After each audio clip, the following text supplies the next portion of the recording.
Panayam kay Congressman Tubi Chanco sa programang Usaping Real ni Lucy Cruz Valdez na inilabas nung kahapon po, November 20, 2025 ay naglalahad ng mga detalyadong pahayag tungkol sa di umano'y irregularidad ng budget at proyektong pangkontrol sa baha na kinabibilangan ng mga akusasyon mula sa mula kay dating Appropriation Chair Saldico. Si Tiangco po na sa biyanan ni Pangulong Ferdinand Bongbong Marcos BBM at dating kaalyado ni Speaker Martin Romualdez ay nagpahayag ng kanyang pagkadismaya sa proseso ng budget noong 2023, 24 and 25. Kabilang ang mga insertions o dagdag na pondo na di umano'y hindi aprobado at may kaakibat na cuts. May kaakibat na cuts o komisyon ah, na 10 to 20%. Ayon sa kanya, ang labis na tiwala ng Pangulo kay Romualdez ay nagresulta po sa pagtanggi ng ilang flagship project ng administrasyon na nagdulot ng galit mula kay President BBM sa isang pulong kung saan sinabi niyang you're taking all of my flagship project. I've been here for 3 years and I still haven't shown anything. Inihayag din ni Tiangco na bahagi ng mga claim ni Ko ay totoo, ngunit may bahagi din na ah, ngunit nananawagan siya ng patunay mula sa Pangulo na wala itong alam sa mga ito at hindi protektahan si Romualdez na kanyang pinsan, na tinawag niyang destructive kung hindi ay posibleng paghihiwalay sa politika ng alyansa. Kasi po magkaalyansa po yan dalawang yan. Atin pong panuurin ang panayam ni Lucy Cruz Valdez kay Congressman Tubi Tiangco. Ito po. Ang usapan ngayon dahil alam niyo naman pinag-uusapan si Zaldico at yung three-part revelation niya kung saan direktang idinawit niya ang Pangulong Marcos pati na si Speaker Martin Romualdez. Pero syempre, una nang pinagtanggol ang presidente ni Congressman Toby Chanco with a very, very interesting narrative on their meeting in regard to quote-unquote projects of the President. So siya ngayon ang guest natin ngayon, si Congressman Toby. Sir, thank you for being here. Himayin nga natin, no? Una, yung kinikwento mo na Sunday meeting ninyo. Ang kwento mo, galit ang Pangulo. Sabi mo, hindi man direct quote, but something to the effect na kinukuha nyo lahat ng flagship projects ko. At sabi mo, 3 taon na ako na wala pa akong naipapakita. You know, those words are very telling. Kasi sa akin, it actually portrays a president who seems to be not in control of the budget which comes from him. So either medyo mahina si presidente or walang alam si presidente or baka naman sabit din siya at talagang nagagalit dahil wala siyang para sa sarili niya. Which one is it? Okay. Number one, I will make it clear. Hindi ko dinidepensa si Presidente BBM. Ang ninarrate ko lang ay yung totoong nangyari. So, hindi yung depensa, yan ay totoong nangyari. Okay, number 1 yon. Number 2, yung tinatanong mo, alin ba talaga? I think ang naging problema is in the first 2 years, in the 2023 and 2024 budget, masyado siyang tiwala sa kay Speaker Martin Romualdez. So, Ayun po. Ayon po kay Tubi Tiangco, masyadong nagtiwala si Bongbong Marcos sa kanyang pinsang si Martin Romualdez na dati po speaker ng House, nag-resign dahil sa anomaly. Ngayon ay isa ng representative ng kanyang distrito sa Leyte. Ano? Patuloy po. sa tingin ko, yan yung problema, no? Ngayon, that's why sinasabi ko, yung 2023 at 2024 budget, sa tingin ko ha, but wala akong ebidensya kasi wala akong kopya na records ng insertion, sa tingin ko, mas madami yung insertions noong 2023 at 2024 kasi hindi pa sila napapagalitan noon at may parang blanket authority siya noon. May full trust and confidence nung panahon na yon. Okay? Ngayon, nung pinagalitan siya noon, yun yung period ng BICAM eh. Okay? Kaya siya kinausap noon is para ayusin doon sa BICAM yung mga tinanggal na flagship projects. Pero ang nangyari, nakita noong January na hindi pa rin binalik despite the promise. Kaya 'di ba anong ginawa namin? Tinanggal namin si Saldico noong January. So ganun yung buong sequence no. Now, ito Lucci. I will not defend the president and I cannot defend him because kahit anong sabihin ko, walang ibig sabihin. Ang pinakamahalaga ngayon is dapat hindi niya proteksyonan si Martin Romualdez. No? Dapat maintindihan natin kung paano mag-isip yung tao. Paano? Okay. Ang isip ng tao, because pinsan niya yan, ang natural na isip natin lahat, Na alam na. is, alam mo yan. niya yan. Alam mo yan. Of course. Okay? Kahit naman po ako na naniniwala ako na kasi nga pinsan niya, normal sa atin mag-isip sa ating isipan na alam ko at alam mo dahil nga sila nga magpinsan. Pero kabaliktaran po pala. Di ba? Admitted. Common sense. Common sense. Natural na isip ng tao yan. So siya ay nalalagay sa sitwasyon ngayon na kailangan niyang patunayan na hindi niya alam at kailangan niyang patunayan more than hindi niya alam because hindi niya alam is not enough. Kailangan niyang patunayan na hindi niya proproteksyonan si Martin Romualdez. Kailangan yan. At ako, sinasabi ko sa inyo, Lucci, pag na-feel ko na proproteksyonan niya si Martin Romualdez, maghihiwalay na kami politically. Hindi mo Off pa the- nararamdaman yan. Ha? Hindi mo pa nararamdaman Hindi yan. kasi naiintindihan ko intindi ko yung decision process niya eh. Ano yun eh, parang ano ba yun? Parang sigurista kung yung very deliberate sigurista.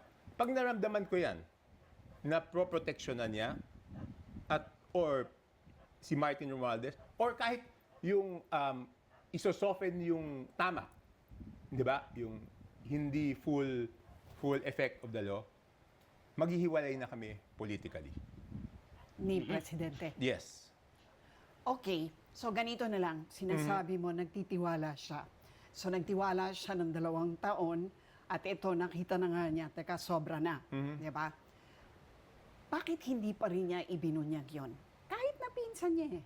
Ano ba namang sabihin niya sa media, maglabas siya ng statement, nung binito niya na hindi siya natutuwa sa ginagawa ng pinsan niya na speaker.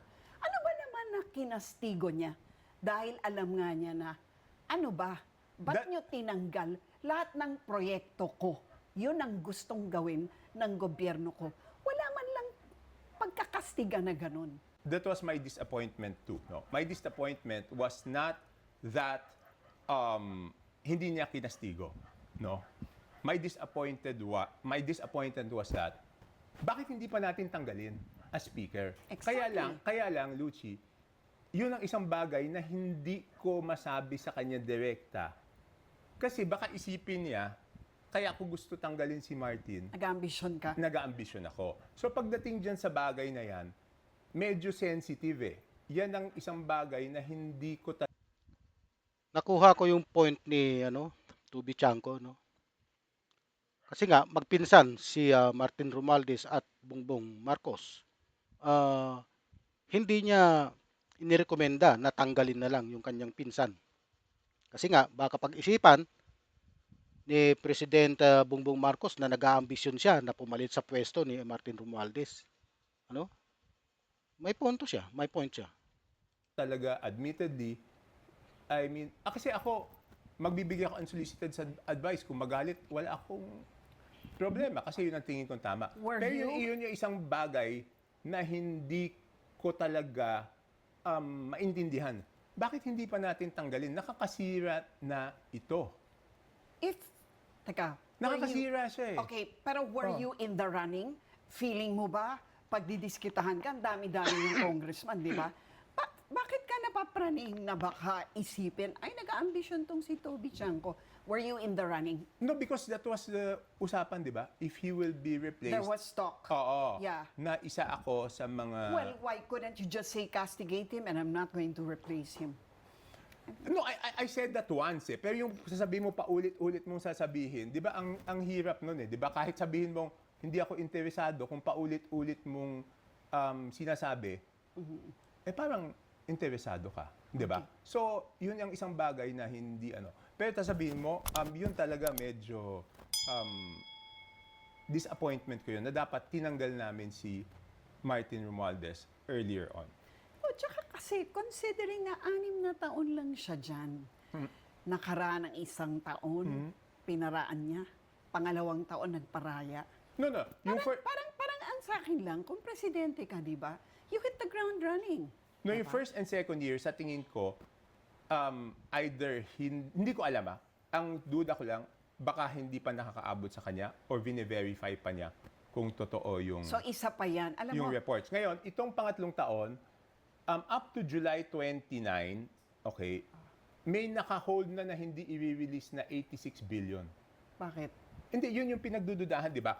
Ang insertion ng House of Representatives, ang amendments na pinasok, For the 2026. for the 2025. We're talking about 2025 2025. budget is 209 billion. Yes. Okay?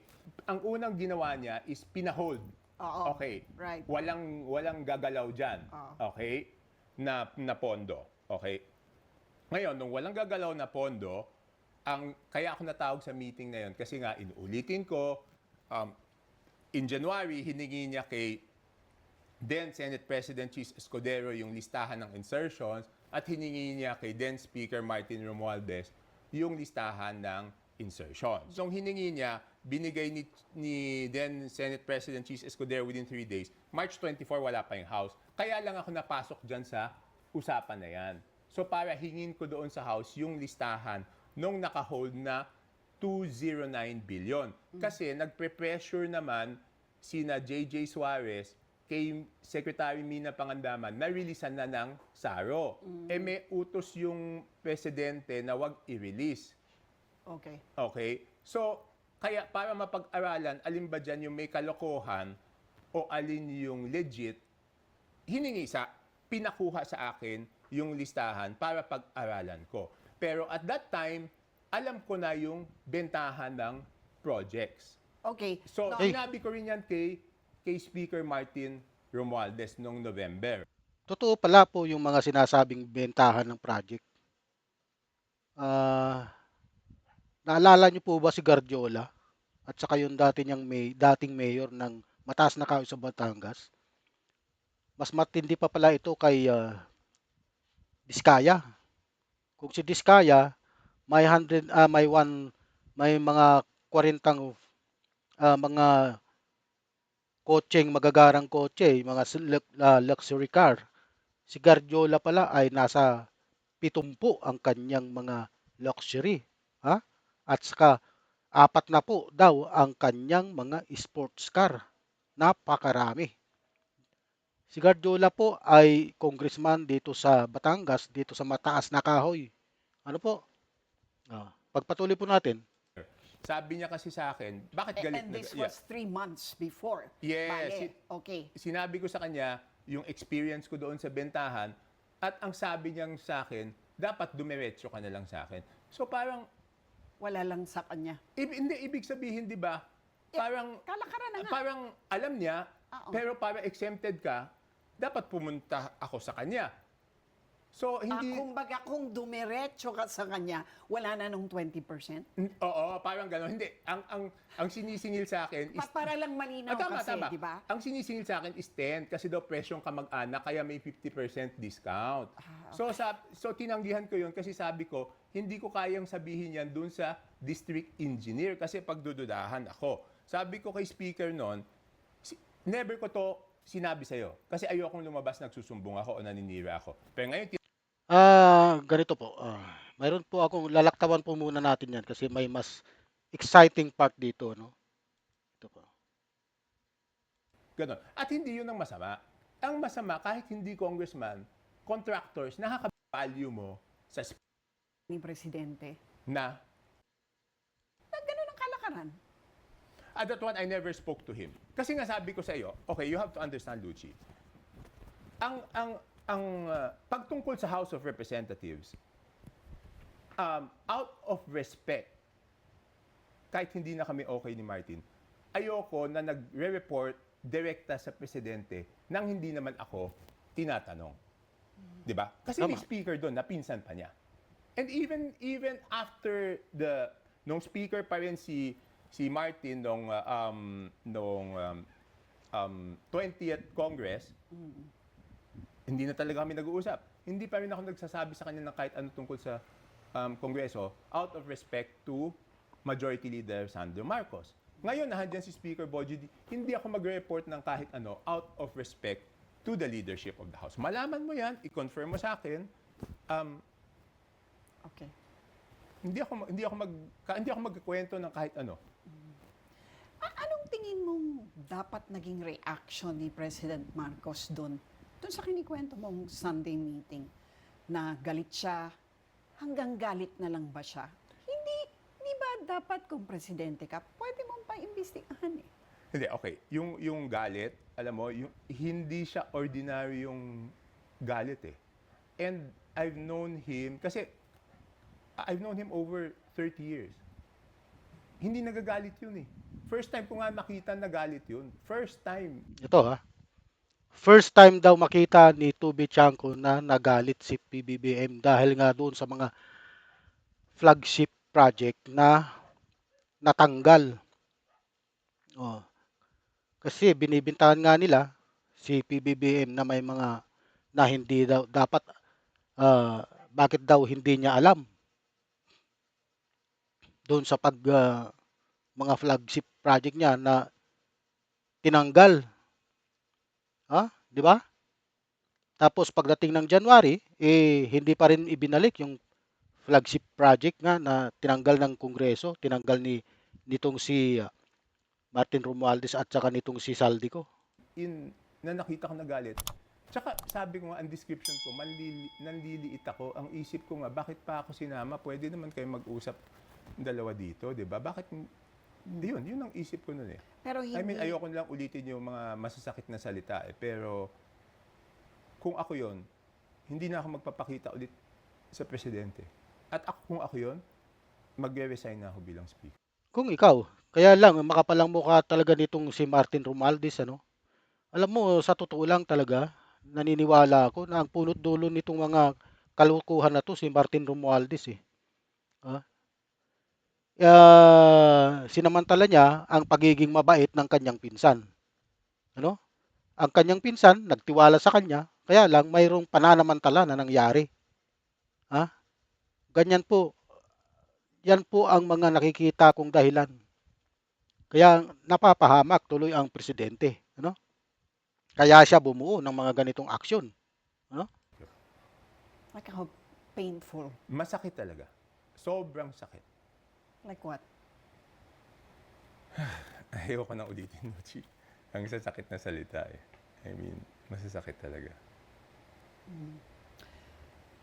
So, Okay, so kung ganun siya kagalit, di ba, parang hindi ba dapat again, as a leader, the next move would have been to call for an investigation of what's happening in the House. I think, no, he was trying to gather more evidence. evidence. Diba? Kasi, Yan po ang mga importante dyan, yung mag-gather ka ng napakaraming ebidensya na magpapatunay, ha, na wala ka talagang kinalaman, na ebidensya na magtuturo talaga sa mga sangkot dito, sa mga anomalyang ito, sa flood control scam at saka mga ghost project, ano? Yan po talaga, mag-gather ka ng ebidensya. Tama po ang sinasabi nitong si Tubi Tiangco na dapat makakalap ng napakaraming ebidensya na magtuturo sa mga sangkot talaga sa scam na ito, at hindi yung ituturo mo na lang si Presidente Marcos na wala naman talagang kinalaman sa mga anomalyang ito. Oh, tuloy po tayo. nung nakakuha siya ng ebidensya, di ba? Linabas naman niya. But his son is in Congress. Couldn't he have asked I his don't son? know. I wouldn't want to comment on a relationship that I don't have. Ito ito. Ito na po yung exciting Lily part. Bernardo, tsaka ng mga ibang district engineer. Arrest warrant to, Congressman Toby. Hindi lang to kakasuhan na. Eh, syempre, plunder tong mga amounts na pinag-uusapan. So, walang bail. Ito na ba yung action na yon? Hindi. Tingin mo? Hindi. Ano ang dapat na Because action? doon sa mga yon, he does not have to prove. It's different eh. Doon sa mga pinangalanan mo, wala siyang dapat patunayan sa taong bayan na hindi ko proproteksyonan yung mga yan. Correct. Di ba? Iba yun eh. Wala siyang pakiron, kumbaga. Wala naman, hindi naman niya kamag-anak yun. Hindi niya kaano-ano. I mean, dito sa sinasabi ko sa'yo, pwede siyang magalit sa akin, no? Pero he has to know the truth if no one is telling it to him. Di ba? Doon lahat ng sinabi mo, Ito po nakikita ko rito talagang sabwatan. Tama yung report, yung findings ng ICI na napakalawak na sabwatan ang nangyari sa anomalyang ito. Ano po? Kahit na sino, kasi marami talagang nagsasabi na yung corruption na ito ay kakaiba. Kakaiba sa lahat ng kakaiba. Pinakamalaking iskandalo sa history ng Pilipinas ang corruption na ito. Yung flood control scam, ghost project, na nagsimula pa nung panahon pa ni Duterte, na master. Kaya nung umupo si PBBM, talagang master na po nila. Tamang-tama, kasi ito may mga master degree, may doctorate degree, kung saan-saan nag-master degree sa iba't ibang prestihiyosong universidad sa ibang bansa. Kaya pati ang pagnanakaw ay master na master nila. Ang konstekto ng mas malawak na issue, si Romualdez ay nagbitiw nga bilang isang speaker noong mga nakaraang buwan sa gitna ng akusasyon sa korupsyon, sa proyektong pangkontrol sa baha, insertion, andyan na lahat, infrastruktura, ang Independent Commission for Infrastructure sa kanilang investigasyon, ang kanyang pagbitiw na sinundan ng pagalili ni President Faustino Bojidi bilang bagong speaker ay tinuturing na ng ilan na bilang hakbang upang mapanatili ang integridad ng Kamara, habang ang iba ay nakikita itong indikasyon ng presyur mula sa publiko at investigasyon. Ano po? Ang mga pahayag na ito ay bahagi ng patuloy na diskusyon sa transparency at pananagutan sa gobyerno na naghihintay pa ng opisyal na resulta mula sa mga investigasyon upang matukoy ang buong katotohanan. Ano po?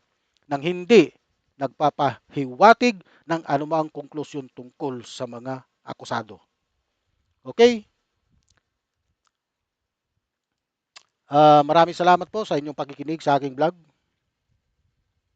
Huwag niyo pong kalimutan, like and subscribe and share. Ramiro Boulder po, Facebook page.